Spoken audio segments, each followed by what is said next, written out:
네, 안녕하세요. 세주TV 김주현입니다. 오늘은 증여 관련된 실수 사례에 대해서 함께 이야기해 보도록 하겠습니다. 국세청에서 발간된 세금 상식 책자에 나온 엄선된 사례를 토대로 설명드릴 테니 오늘 영상도 꼭 끝까지 시청해 주시길 바라겠습니다. 증여를 하시게 되면은 증여세 신고를 언제까지 해야 하는지를 굉장히 많이 혼돈하시는 것 같아요. 특히 내가 부동산을 증여하는 경우에는 그러한 경우들이 훨씬 더 많이 생기는 것 같습니다. 부동산을 증여를 하게 되면 제가 증여한 날이 있고요. 내가 등기소에 등기를 접수한 날이 있고요. 특히 증여세 신고에 대해서는 내가 언제까지 증여세를 신고해야 되는지를 많은 분들이 혼란스러워 하시는 것 같습니다. 첫 번째 사례입니다. 부동산을 증여하는 경우에 내가 증여세 신고를 언제까지 해야 하는지 많은 분들이 혼돈하시는 것 같아요.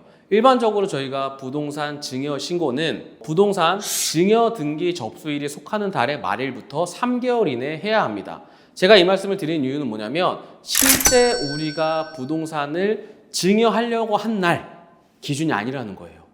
저희가 부동산 증여를 하게 되면 일반적으로 증여 계약서를 작성하게 되어 있습니다. 증여 계약서에는 내가 주는 사람, 증여자, 수증자, 증여 재산 이렇게 모든 항목들이 다 들어가서 증여 계약서를 작성을 하게 되는데요. 실제로 이렇게 부동산을 증여하는 경우에는 증여 계약서를 작성한 날이 아닌 내가 등기소에 등기를 접수한 날을 기준으로 3개월 이내에 신고를 하게 되어 있습니다. 이번에 국세청에서 소개한 사례는 2024년 1월에 부동산 증여 계약을 아버지와 아들이 한 겁니다.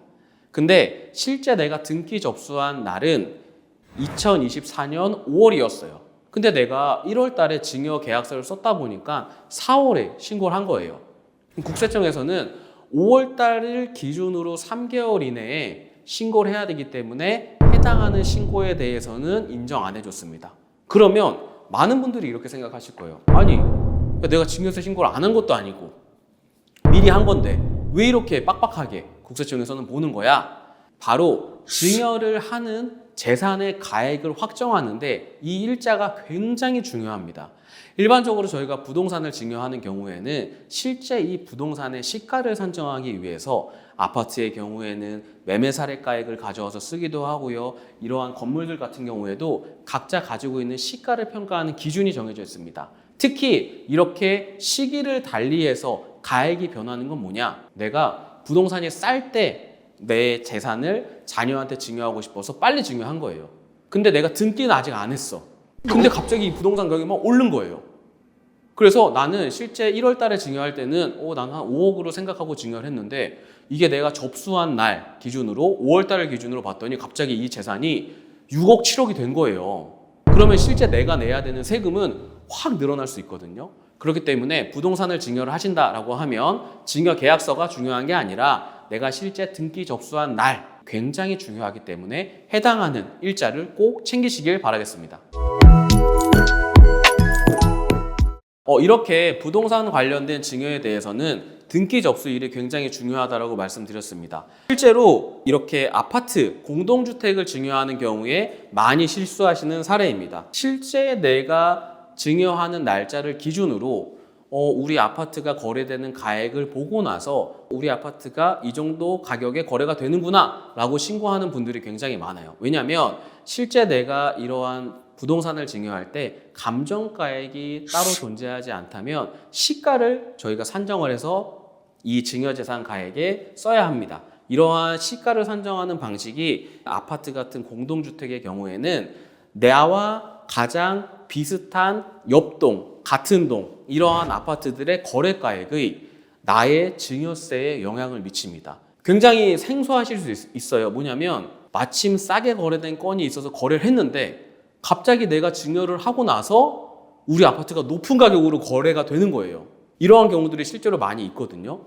그러한 경우에는 앞뒤 3개월 안에 들어오는 기간 동안 실제 나와 가장 비슷한 형태로 기준시가, 평형이 같은 아파트의 가장 높은 가액을 저희가 시가로 산정을 하게 되어 있습니다. 그래서 내가 실제로 증여하는 날짜를 기준으로 나의 증여세 세금이 결정되는 게 아니라 후 3개월까지 기다려 보셔야 돼요. 되게 이상하시죠? 아니 나는 증여하고 세금 내려고 그랬는데 갑자기 우리 옆집이 3개월 안에 내가 증여한 가액보다 비싸게 팔면 내 세금이 높아질 수밖에 없는 거예요. 그렇기 때문에 많은 분들이 이러한 금액의 예측 가능성이 어려운 부분을 토대로 감정평가를 진행을 하시는 경우들도 있습니다. 다음입니다. 이렇게 부모님한테 증여를 받으시는 경우에 많이 실수하시는 경우예요. 예를 들면 내가 기존에 아버지한테 8천만 원을 증여를 받았는데 이번에 어머니한테 또 5천만 원을 증여받는 거예요. 아버지한테 8천만 원 증여받을 때 증여세 신고를 안 했어요. 그리고 이번에 어머니한테 5천만 원을 받으려고 하다 보니까 증여재산 공제 5천만 원 가능하다고 하던데 나 이거 증여세 신고 안 해도 되는 거 아니야? 라고 잘못 생각하시는 경우들이 많이 있더라고요. 실제로 동일인을 기준으로 10년의 기간을 합산을 하는 것이 맞습니다. 다만 여기서 꼭 기억하셔야 되는 건 뭐냐? 부부는 동일인으로 봐요. 세법에서는. 우리 아버지와 어머니는 나한테는 동일인인 거예요. 우리 할아버지와 할머니는 나한테 동일인인 겁니다. 그렇기 때문에 기존의 아버지한테 8천만 원을 증여받았고 후에 어머님한테 5천만 원을 증여받았다라고 하면 기존의 아버지와 어머니한테 증여받은 가액을 모두 다 합산하셔서 신고를 하시는 게 맞습니다. 나는 예전에 그럼 8천만 원 신고했었어. 근데 이번에 또 8천만 원 또 합산해서 신고하면 이중과세 아니야? 라고 생각을 하시는 분들도 계실 거예요. 그렇기 때문에 세법에서는 앞선 사전증여재산이 있다라고 하면 해당하는 증여재산 가액도 가져오는 대신 그 당시에 납부한 증여세액도 빼줍니다. 그러다 보니까 실제 이중과세라고는 볼 수 없습니다. 다음입니다. 혼인 출산 증여재산 공제 관련해서 굉장히 많은 실수들이 발생하고 있습니다. 왜냐하면 작년 2023년부터 이러한 기사들이 굉장히 많이 나왔었거든요. 그렇기 때문에 최근에 이런 사례가 있었습니다. 23년도 12월에 자녀한테 1억을 증여를 한 겁니다. 그리고 이 자녀가 24년도 1월에 자녀를 출산한 거예요. 그러니까 손자녀가 출산한 거죠. 이러한 경우에 우리는 출산공제를 받을 수 있지 않을까? 라고 해서 국세청에 증여 신고를 한 거예요. 될까요? 안 될까요? 안 됩니다. 지금 저희가 얘기하는 혼인 출산 증여재산 공제는 24년 1월 1일 이후부터 적용이 됩니다. 지금 제가 말씀드린 사례는 23년도 12월에 재산을 증여하셨기 때문에 해당하는 부분은 적용이 불가한 점 꼭 기억을 해주시길 바라겠습니다. 혼인 관련된 이야기를 한번 드려볼게요. 최근에는 내가 결혼식은 올린 날짜와 혼인신고하는 날짜가 조금 많이 달라지시는 것 같아요. 이번에 나온 사례에서는 21년 12월에 결혼식을 한 거예요. 근데 혼인신고는 22년 12월에 했습니다. 그리고 24년도 5월에 부모님께 증여를 받았는데 나는 21년도 12월에 결혼을 했으니까 나는 이거 혼인재산공제 못 받겠구나 라고 해서 신고를 안 하신 거예요. 혼인증여재산공제가 가능할까요? 불가능할까요? 국세청에서 생각하는 기준일에 대해서 굉장히 잘 기억하셔야 돼요. 국세청에서는 실제 결혼식 올린 날을 기준으로 생각을 하지 않습니다. 혼인신고를 접수한 날을 기준으로 생각을 하기 때문에 실제 지금 제가 말씀드린 21년 12월에 식을 올리시고 22년 12월에 혼인신고를 하셨다라고 하면 실제 24년도 5월에 증여받는 분은 혼인증여재산공제가 가능한 부분입니다. 만약에 내가 결혼식은 올린 날짜와 실제 혼인신고를 한 날짜가 다르시다면 이에 해당하는 부분도 이번 기회를 통해서 꼭 기억해 주시길 바라겠습니다.